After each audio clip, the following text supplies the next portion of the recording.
안녕하십니까. 뉴스데스크 이어서 광주에서 전해드립니다.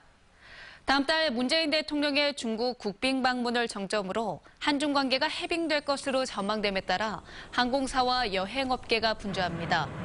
중국 동방항공의 경우 사드 문제 등으로 중단된 무안 상하이 정기 노선을 내년 3월쯤 회복시키는 쪽으로 운항 스케줄을 검토 중입니다. 아시아나 항공도 당장 무안 베이징 노선 복구는 어렵지만 중국인 수요가 있는 도시를 중심으로 부정기 노선의 가동을 검토 중입니다. 광주 전남 지역 여행업계는 장가계 등 중국 수요에 대비해 여행 상품 개발에 나서는 등 한중 관계 훈풍을 적극 활용하기 위해 준비 중입니다. 2017 광주 칭화 포럼이 국내외 석학과 전문가 기업 등 120여 명이 참석한 가운데 열렸습니다. 오늘 포럼에서는 4차 산업혁명 시대 콘텐츠의 미래를 조망하는 기조 강연과 함께 문화와 디지털 분야에서 광주와 중국의 교류와 협력 방안 등을 모색했습니다. 광주 칭화 포럼은 지난 2015년 윤장현 광주시장이 중국 칭화대학교에서 강연을 한 것을 계기로 추진됐습니다. 2018 평창 동계올림픽 성화가 오늘부터 광주 봉송을 시작했습니다. 오늘 오전 광주 송정역 주변에서 봉송을 시작한 2018 평창 올림픽 성화는 오후에는 무등산 국립공원 장불제를 거쳐 광주 시내를 순회했습니다. 내일은 5.18 열사들이 잠들어 있는 국립 5.18 민주묘지를 찾아 5월 정신을 성화에 아로새기고 광주 양림동과 국립아시아 문화전당을 순회하게 됩니다. 광주 성화봉송 총 거리는 96.1km로 광주시는 모레까지 다채로운 축하 행사도 펼치기로 했습니다.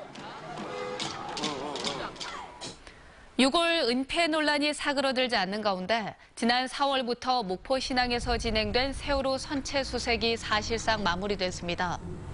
세월호 현장수습본부는 선체 정리 업체인 코리아 셀비지와 다음 달 27일 계약이 만료되는데 현재 선체 수색은 완료했으며 야적장 등 현장 정리도 다음 달 초쯤 마무리된다고 밝혔습니다.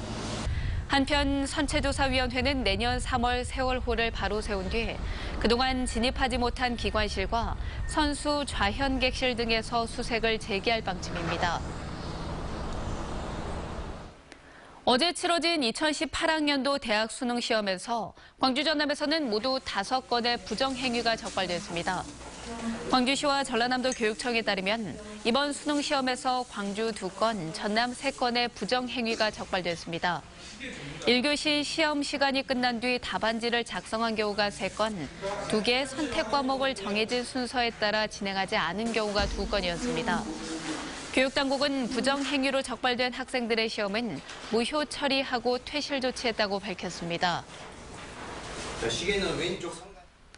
광주의 한 가게에서 업주가 숨진 채 발견돼 경찰이 수사에 나섰습니다. 광주 광산경찰서에 따르면 어제 오후 8시 40분쯤 광주시 광산구의 한 식료품 가게에서 태국인 업주 55살 A씨가 화장실에서 목을 매 숨진 채 발견됐습니다. 경찰은 외상이나 다툰 흔적은 없어 스스로 목숨을 끊었을 가능성이 높다고 보지만 불법 체류자인 종업원이 지난 21일 출국한 사실을 확인하고 타살 가능성도 수사하고 있습니다.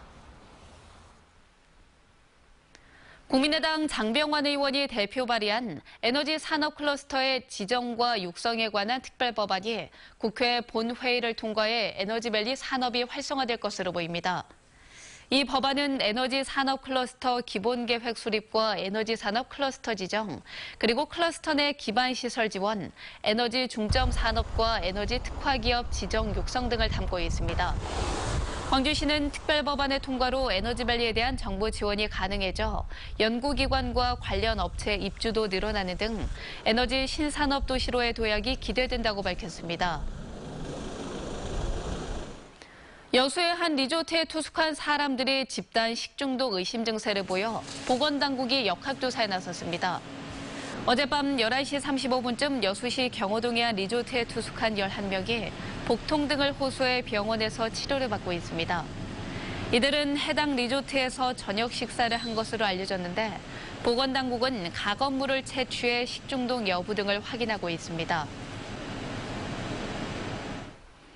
국내 유망한 청년 작가들의 작품을 엿볼 수 있는 하정웅 청년작가 초대전이 광주 시립미술관에서 열리고 있습니다. 이번 전시에 초대된 작가 5명은 대부분 30대 중반의 청년들로 사회 구조적인 문제와 자연 문제, 삶의 본질 등 다양한 주제를 표현한 작품 40여 점을 선보이고 있습니다. 하정웅 청년작가 초대전은 청년 작가들을 육성해야 한다는 취지로 지난 2001년 시작됐는데 지금까지 90여 명의 청년 작가를 배출했습니다. 광주 전남 지역의 지난달 수출액이 1년 전보다 소폭 증가했습니다. 한국무역협회에 따르면 수출액은 37억 3천만 달러, 수입은 31억 5천만 달러를 기록해서 수출은 지난해 같은 기간보다 2.5%가량 증가했습니다.